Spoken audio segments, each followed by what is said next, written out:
మీరు కొత్తగా business start చేయాలనుకుంటున్నారా? మార్చ్ 16, 17న హైటెక్స్ లో ఫ్రాన్సెస్ ఇండియా బిగ్గెస్ట్ ఫ్రో ఎక్స్పో. ఇవాళ మీరు ఆలోచన చేయండి.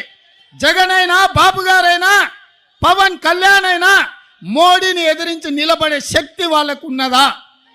మరి వాళ్ళకు లేనప్పుడు ప్రశ్నించే గొంతుగా షర్మిలమ్మ ఈ రాష్ట్రంలో కాంగ్రెస్ పార్టీకి అండగా నిలబడి మిమ్మల్ని అందరినీ మీ కష్టాలలో తోడుగా ఉండాలని వచ్చినప్పుడు ఆశీర్వదించాల్సిన అవసరం ఉందా లేదా మీరు ఆలోచన చెయ్యండి. ఇవాళ పాలించే నాయకులు కాదు, ప్రశ్నించే గొంతు కావాలి. మీ తరపున నిలబడి కొట్లాడే నాయకురాలు కావాలి. వైఎస్ఆర్ వారసులు రావాలి. వైఎస్ఆర్ గారి ఆశయ సాధన కోసం పనిచేసే వాళ్ళు ఉండాలి అంటే షర్మిలమ్మకు అండగా మీరు నిలబడాలి. చట్టసభల కాంగ్రెస్ను మీరు గెలిపించాలి. నేను ఎక్కువ అడగడం లేదు. 25 ఎమ్మెల్యేలు, 5 ఎంపీలు ఇవ్వండి. మీ విశాఖ ఉక్కు 1 ఇంచు కదలకుండా కొట్లాడుతుంది. నిటారుగా నిలబడి ఎవరినైనా చొక్కబట్టి మీ హక్కుల కోసం షర్మిలమ్మ ప్రశ్నిస్తుంది. మీ నిధులు మీకు తీసుకొస్తుంది. మీ సంక్షేమం మీ ఇంటికి నడుచుకుంటూ వస్తుంది. చట్టసభలల్లో మీరు అవకాశం ఇవ్వండి. 25 ఎమ్మెల్యేలు, 5 ఎంపీలు షర్మిలమ్మకు ఇవ్వండి.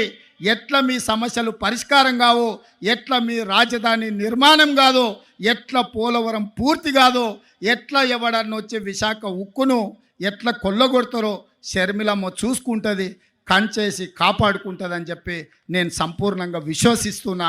ఇవాళ నిజమైన వైఎస్ఆర్ అభిమానులకు, కాంగ్రెస్ పార్టీ కార్యకర్తలకు, ఆంధ్రప్రదేశ్లో అనాథగా ఆలోచన చేస్తున్న ఇక్కడి యువకులకు ఈరోజు నిర్ణయం తీసుకోవాలి. మీరు అనుకోవచ్చు 2 వైపులా ఉద్దండులాగా ఉన్నారు, మనతోని ఏడవుతుందని. నేను ఒక్క మాట గుర్తు చేయదలుచుకున్నా. తెలంగాణలో కూడా గట్లే ఉండే. ఓ పక్కన మోడీ, ఇంకో పక్కన కేడీ. ఉప ఎన్నికలలో 3200 ఓట్లు వచ్చినాయి మాకు. ఆ ఎల్లు అన్నారు కాంగ్రెస్ పని అయిపోయింది, తట్టాబుట్ట జరుపుకున్నారు, యాడుంటుంది కాంగ్రెస్ ఖాళీ అయిపోయిందని. కానీ అధైర్యపడలే, నిలబడి కొట్లాడినాం. ఢిల్లీ మోడీ మీద, గల్లీలో ఉన్న కేడీ మీద నిటారుగా నిలబడి కొట్లాడి మోడీని ఓడించినాం, కేడీని పడగొట్టినాం. ప్రజలు విజ్ఞులు, ప్రజలు తెలివి కల్లోలు. ప్రజలు అవసరమైనప్పుడు అవసరమైన నిర్ణయం తీసుకుంటారు. 5 సీట్లు ఉన్న మమ్మల్ని 65 సీట్లు ఇచ్చి ఆశీర్వదించిందంటే ప్రజలు గొప్పోళ్ళు. ఇవాళ ఇక్కడ కాంగ్రెస్ లేదు అని అనుకుంటుండొచ్చు, కానీ ఈ సభను చూసిన తర్వాత నాకు సంపూర్ణమైన విశ్వాసం వచ్చింది. మా షర్మిలమ్మ ఆంధ్రప్రదేశ్కు ముఖ్యమంత్రి అయి తీరుతుంది. మీకు సంక్షేమ రాజ్యాన్ని, అభివృద్ధి రాష్ట్రాన్ని అందిస్తుంది.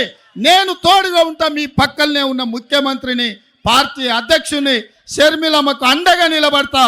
ఏం కావాలన్నా, ఏ రాత్రైనా, ఏ పగలైనా, ఏ సందర్భం వచ్చినా, ఏ కష్టం వచ్చినా నేను అండగా నిలబడతా. మీరు షర్మిలమ్మ నాయకత్వాన్ని బలపరచండి, షర్మిలమ్మ నాయకత్వాన్ని గెలిపించండి.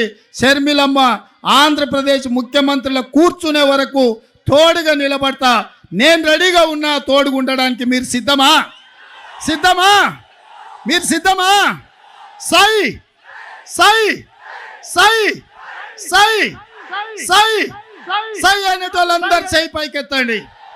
జై కాంగ్రెస్. సుమన్ టీవీలో మీ పర్సనల్ అండ్ బిజినెస్ ప్రమోషన్స్ కోసం కింది నెంబర్కి కాంటాక్ట్ చేయండి.